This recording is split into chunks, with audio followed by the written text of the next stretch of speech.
पहला क्वेश्चन है, हाल ही में विश्व मधुमक्खी दिवस कब मनाया गया है? तो अभी 20 मई को विश्व मधुमक्खी दिवस मनाया गया, यानी कि इस क्वेश्चन का सी ऑप्शन सही है। अब ये विश्व मधुमक्खी दिवस यानी कि वर्ल्ड बी डे आखिर मनाया क्यों जाता है? तो मधुमक्खी पालन की जो टेक्निक है उस टेक्निक को डेवलप किया था एंटोन जानसा ने। क्या नाम है? एंटोन जानसा।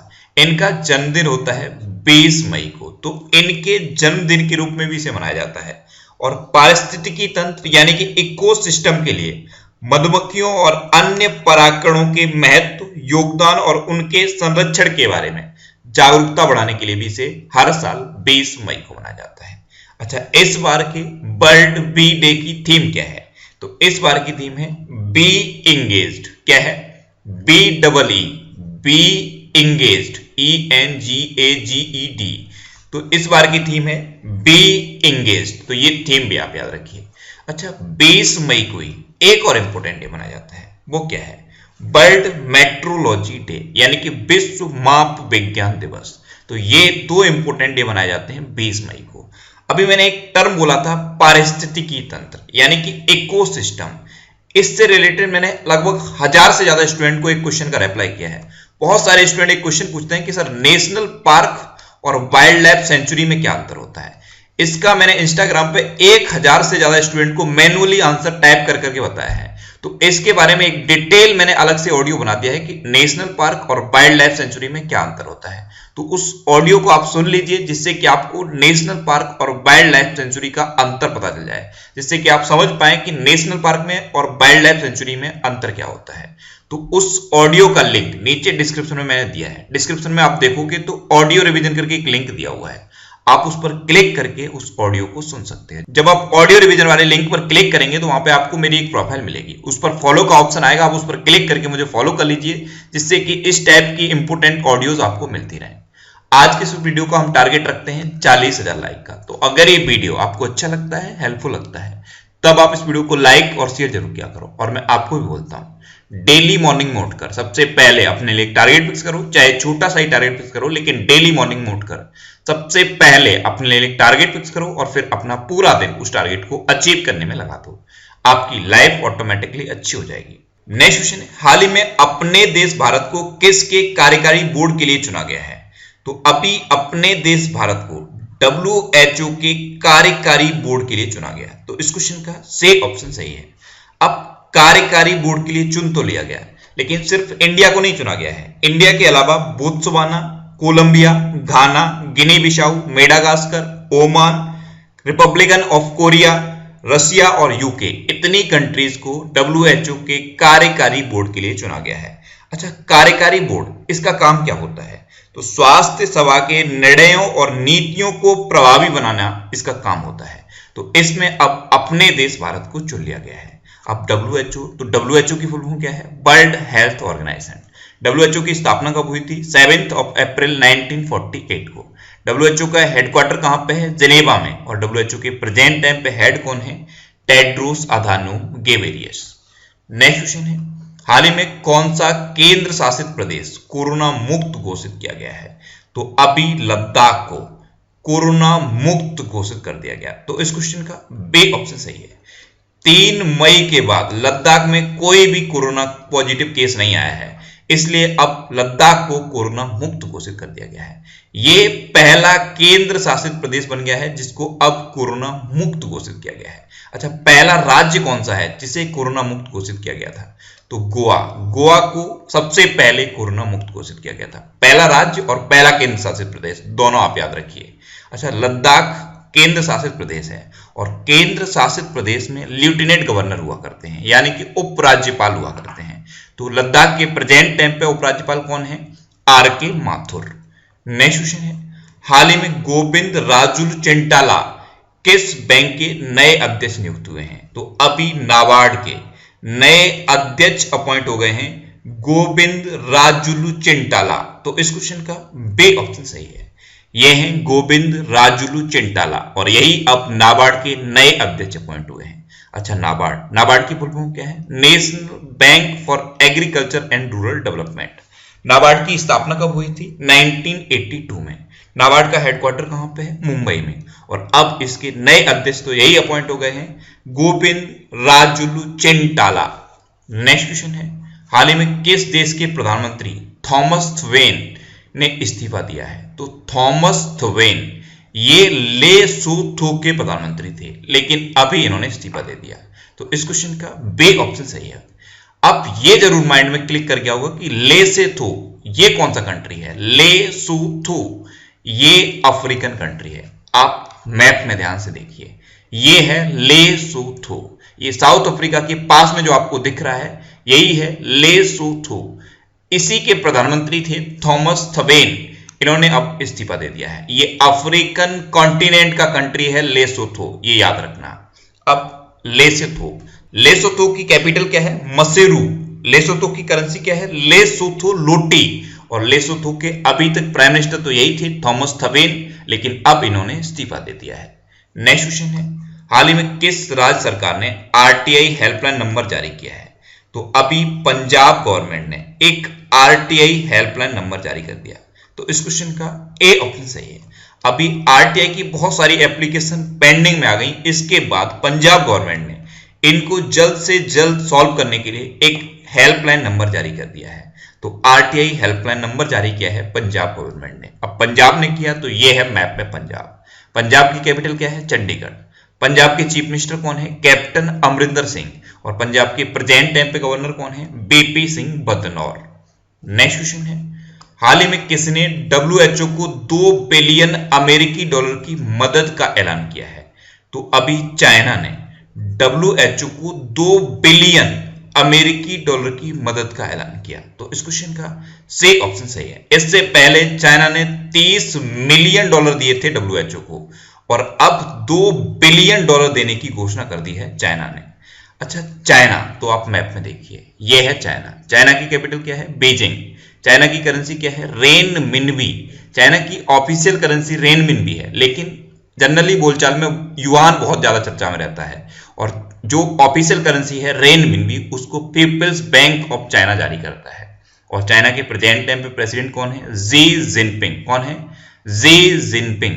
अच्छा, अभी चाइना ने लॉन्ग मार्च 5 नाम का एक रॉकेट लॉन्च किया था। चाइना ने अपनी एक नई डिजिटल करेंसी भी लॉन्च की है, DCEP, digital currency electronic payment. इसको भी चाइना ने जारी किया है। और चाइना ने अभी अपने पहले मंगल मिशन का नाम तियानवेन फर्स्ट रखने की भी घोषणा की थी। तो इतने अभी चाइना से रिलेटेड इंपोर्टेंट करंट अफेयर्स हैं, ये आपको याद रखने हैं। नेक्स्ट क्वेश्चन है, हाल ही में किस देश ने अपने नए मानचित्र में काला पानी क्षेत्र पर अपना दावा किया है? तो अभी नेपाल ने अपना एक नया मानचित्र जारी कर दिया है, और इसमें जो काला पानी क्षेत्र है, जो काला पानी क्षेत्र है, ये इंडिया और नेपाल के बीच में एक डिस्प्यूटेड एरिया है। इसको अब नेपाल ने अपना क्षेत्र बताया है, और इसको अपना क्षेत्र दिखाते हुए एक नया मानचित्र जारी कर दिया है। तो इस क्वेश्चन का बी ऑप्शन सही है। यह है डिस्प्यूटेड एरिया काला पानी। इसको अब नेपाल ने अपना एरिया बताया है, और इस पर अपना दावा किया है, और अपना एक नया मानचित्र जारी किया है। अब यहां से एक और क्वेश्चन बन सकता है कि ये जो काला पानी क्षेत्र का एरिया है, ये इंडिया में किस स्टेट में पड़ता है? तो ये उत्तराखंड में पड़ता है। कहां पे? उत्तराखंड में पड़ता है। और इसको तो अपना क्षेत्र बताया ही है, काला पानी क्षेत्र को। अभी जब मैंने आपको बताया था कि राजनाथ सिंह ने लिपू लेक दर्रे में एक रोड का उद्घाटन किया था, उससे क्या होगा? कैलाश मानसरोवर यात्रा है वो आसान हो जाएगी, और मोस्टली इंडिया की जमीन पर ही जो यात्री हैं वो जाएंगे, और चाइना की बहुत कम जमीन पर उनको जाना पड़ेगा। तो उस रोड पर भी आपत्ति जताई है नेपाल ने। अब बात नेपाल की है, तो यह है मैप में नेपाल। नेपाल की कैपिटल क्या है? काठमांडू।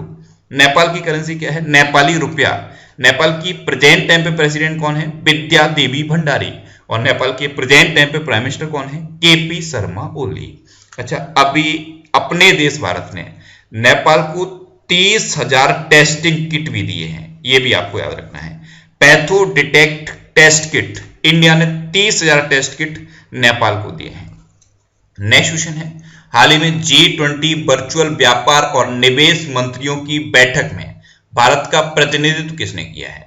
तो अभी पीयूष गोयल ने G20 वर्चुअल व्यापार और निवेश मंत्रियों की बैठक में भारत का प्रतिनिधित्व किया। तो इस क्वेश्चन का सही ऑप्शन सही है और ये वीडियो कॉन्फ्रेंसिंग के थ्रू बैठक हुई है, इसीलिए इसका नाम है वर्चुअल व्यापार और निवेश मंत्रियों की बैठक। अगर ये वर्चुअल वर्ड लग गया समझ लो ये मीटिंग वीडियो कॉन्फ्रेंसिंग के थ्रू हुई है। इससे पहले G20 वर्चुअल समिट भी हुआ था, कोविड-19 के लिए हुआ था और वो भी वीडियो कॉन्फ्रेंसिंग के थ्रू हुआ। उसमें प्रधानमंत्री नरेंद्र मोदी ने पार्टिसिपेट किया था। और इस बार का जो G20 समिट होना है ये कहां पे होना है? सऊदी अरबिया में होना है। और जो G20 समिट 2021 में होगा वो कहां पे होगा? वो इटली में होगा। उसके बाद 2022 में अपने देश भारत में होगा। तो ये तीनों समिट आप याद रख लीजिए।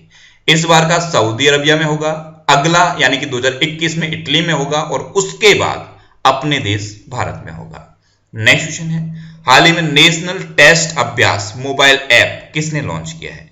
तो अभी मानव संसाधन मंत्रालय ने एक नेशनल टेस्ट अभ्यास नाम का मोबाइल ऐप डेवलप किया। तो इस क्वेश्चन का बी ऑप्शन सही है। अब नेशनल टेस्ट अभ्यास, इसमें क्या है, जैसे जेई मेंस के जो स्टूडेंट होते हैं ऐसे ही नीट के जो स्टूडेंट होते हैं उनके लिए ये जारी किया गया है ऐप। इससे क्या होगा, ये स्टूडेंट एक अपना मॉक टेस्ट इस पर दे पाएंगे। इसके थ्रू जेई मेंस के मॉक टेस्ट दे पाएंगे, नीट के लिए भी मॉक टेस्ट दे पाएंगे। और ये जो ऐप है ये आर्टिफिशियल इंटेलिजेंस बेस्ड है। जैसे ही आप अपना मॉक टेस्ट सबमिट करोगे आपको सारे आंसर दिख जाएंगे और आपको आपका रिजल्ट भी देखने को मिल जाएगा। नेक्स्ट क्वेश्चन है, हाल ही में 2019 का अलेक्जेंडर डेल रिम्पल अवार्ड किसने जीता है? तो अभी विनय बंदवार ने 2019 का अलेक्जेंडर डेल रिम्पल अवार्ड जीता। तो इस क्वेश्चन का ए ऑप्शन सही है। भारतीय जल सर्वेक्षण और विशाल हिंद महासागर के क्षेत्र में जो उत्कृष्ट योगदान देता है उसे ये अवार्ड मिलता है, अलेक्जेंडर डेल रिम्पल अवार्ड। तो इंडियन नेवी के हैं ये विनय बंदवार और इन्हीं को ये अलेक्जेंडर डेल रिम्पल अवार्ड मिला है। नेक्स्ट क्वेश्चन है, हाल ही में किस देश की पत्रकार मनमीत कौर को ब्रिटेन के प्रतिष्ठित पुरस्कार के लिए नामित किया गया है? मनमीत कौर ये पाकिस्तान की एक फेमस रिपोर्टर हैं और इनको अभी ब्रिटेन के एक प्रतिष्ठित पुरस्कार के लिए नामित किया गया। तो इस क्वेश्चन का बी ऑप्शन सही है। ये हैं रिपोर्टर मनमीत कौर, ये पाकिस्तान की पत्रकार हैं और इनको ब्रिटेन के एक प्रतिष्ठित पुरस्कार के लिए नामित किया गया है। एक्चुअल में द सिख ग्रुप के द्वारा इनको नामित किया गया है। ये पहली सिख महिला पत्रकार हैं जिनको इस पुरस्कार के लिए नामित किया जा रहा है। 30 साल से कम उम्र के जो पत्रकार होते हैं, सिख पत्रकार, और जो उत्कृष्ट काम करते हैं उनको इसके लिए नामित किया जाता है। तो पहली बार पाकिस्तान से मनमीत कौर को नामित किया गया है। अब पाकिस्तान की बात है तो पाकिस्तान की अभी एक क्रिकेटर हैं सना मीर, इन्होंने क्रिकेट से संन्यास लेने की घोषणा की और पाकिस्तान ने अपने एक प्रतिनिधि आयशा मुगल को यूएन में भेजा था। पाकिस्तान ने अपने प्रतिनिधि मंडल में एक ट्रांसजेंडर को यूएन भेजा और वही ट्रांसजेंडर हैं ये आयशा मुगल। तो इनका नाम आपको याद रखना है। पाकिस्तान एयरफोर्स में शामिल होने वाले अभी पहले हिंदू व्यक्ति बने राहुल देव और पाकिस्तान की वनडे क्रिकेट टीम के अभी नए कैप्टन बने हैं बाबर आजम, उनका नाम भी आपको याद रखना है। अब पाकिस्तान की बात है तो फिर आप मैप में देख लीजिए, ये है पाकिस्तान। ये जो आपको डार्क ग्रीन कलर में दिख रहा है यही है पाकिस्तान। पाकिस्तान की कैपिटल क्या है? इस्लामाबाद। पाकिस्तान की करेंसी क्या है? पाकिस्तानी रुपया। पाकिस्तान के प्रेजेंट टाइम पे प्रेसिडेंट कौन है? आरिफ अलवी। और पाकिस्तान के प्रेजेंट टाइम पे प्राइम मिनिस्टर कौन है? क्रिकेटर इमरान खान। अच्छा, एक क्वेश्चन और बन जाता है, इंडिया और पाकिस्तान को डिवाइड करने वाली लाइन को क्या कहते हैं? Red Cliff line. ऐसे ही इंडिया और चाइना को डिवाइड करने वाली लाइन को क्या कहते हैं? McMahon line. पाकिस्तान और अफगानिस्तान को डिवाइड करने वाली लाइन को क्या कहते हैं? Durand line. यूएस और कनाडा को डिवाइड करने वाली लाइन को क्या कहते हैं? 49th parallel. ऐसे ही नॉर्थ कोरिया और साउथ कोरिया को डिवाइड करने वाली लाइन को क्या कहते हैं? 38th parallel. तो ये कुछ इंपोर्टेंट डिवाइडिंग लाइन है, इनको आप याद कर लीजिए। नेक्स्ट क्वेश्चन है, हाल ही में hop on my adventures on boats trains and planes नामक बुक लॉन्च हुई है। इसके लेखक कौन है? तो इस बुक के लेखक हैं रस्किन बॉन्ड। तो इस क्वेश्चन का सी ऑप्शन सही है। ये हैं रस्किन बॉन्ड। इन्होंने बोट्स यानी कि नाव, ट्रेन्स यानी कि रेलगाड़ी और प्लेन्स यानी कि हवाई जहाज, इन सब में जो यात्राएं की हैं और उनका जो इनका अनुभव रहा है उसके बारे में ये बुक लिखी है और इस बुक को अभी लॉन्च कर दिया गया है। तो इस बुक का नाम आपको याद रखना है और इनके राइटर हैं रस्किन बॉन्ड। ये जो आपको इमेज में दिखाई दे रहे हैं यही हैं रस्किन बॉन्ड। नेक्स्ट क्वेश्चन है, हाल ही में देश के कितने शहरों ने कचरा मुक्त शहरों के सर्वेक्षण में 5 स्टार रेटिंग हासिल की है? तो अभी देश के 5 शहरों ने कचरा मुक्त शहरों के सर्वेक्षण में 5 स्टार रेटिंग हासिल की। तो इस क्वेश्चन का बी ऑप्शन सही है। अब ये 5 शहर कौन से हैं? मैसूर, छत्तीसगढ़ का अंबिकापुर, गुजरात का राजकोट, गुजरात का ही सूरत और मध्य प्रदेश का इंदौर। तो ये 5 शहर हैं। कौन कौन से हैं? मैसूर, अंबिकापुर, राजकोट, सूरत और इंदौर। इन 5 शहरों ने कचरा मुक्त शहरों के सर्वेक्षण में 5 स्टार रेटिंग हासिल की है। नेक्स्ट क्वेश्चन है, हाल ही में किसने बैक टू स्कूल अभियान शुरू किया है? तो अभी एसर ने बैक टू स्कूल अभियान शुरू किया। तो इस क्वेश्चन का बी ऑप्शन सही है। एडू थ्रिल के साथ टाई अप करके एसर एक लैपटॉप की कंपनी है, इसने बैक टू स्कूल अभियान शुरू किया है। तो ये भी आपको याद रखना है। अब लास्ट वीडियो के क्वेश्चन का आंसर। लास्ट वीडियो में मैंने आपसे क्वेश्चन पूछा था कि हाल ही में बेंजामिन नेतन्याहू किस देश के 5वीं बार प्रधानमंत्री बने हैं? तो अभी इजराइल के 5वीं बार प्राइम मिनिस्टर बने बेंजामिन नेतन्याहू। यानी कि इस क्वेश्चन का बी ऑप्शन सही था और लगभग सभी स्टूडेंट ने इसका आंसर सही दिया है।